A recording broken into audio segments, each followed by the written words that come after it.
Hi అండి, hello, welcome back to my channel. Friends, ఈరోజు మీకు చూపించబోయే షార్ట్ వీడియో వచ్చేసి కార్తీక పౌర్ణమి రోజు ఇంట్లో అయితే పూజ చేశానండి. ఇంట్లో పూజ చేసిన తర్వాత తులసమ్మ దగ్గర అయితే పూజ చేశాను. ఇక్కడ వచ్చేసి ఇంట్లో పూజ అయితే కంప్లీట్ అయిపోయింది. తులసమ్మ పూజకైతే చేస్తున్నాం అన్నట్టు. ఇక్కడ మా అత్తయ్య వచ్చేసి వస్త్రం అయితే రెడీ చేశారు. ఇక వస్త్రం వేసేసిన తర్వాత నేను పసుపు కుంకుమ పూలైతే అమ్మవారి పెట్టేశాను.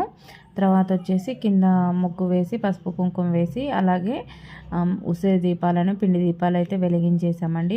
వెలిగించేసిన తర్వాత ఉది బస్తీలో అలాగే హారతి అయితే ఇస్తున్నాము. ఇక్కడ హారతి చేసిన తర్వాత కార్తీక పౌర్ణమి రోజు అయితే నేను సాయంత్రం పూజ అయితే చేస్తున్నానండి.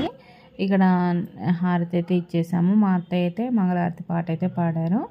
ఇక్కడ వచ్చేసి పూజ అయితే కంప్లీట్ అయిపోయింది. చూసారు కదండి, చాలా అంటే చాలా బాగుంది. వీడియో మీకు నచ్చింది అనుకుంటాను. నచ్చితే తప్పకుండా లైక్ చేయండి, షేర్ చేయండి, సబ్స్క్రైబ్ చేయండి. Thank you.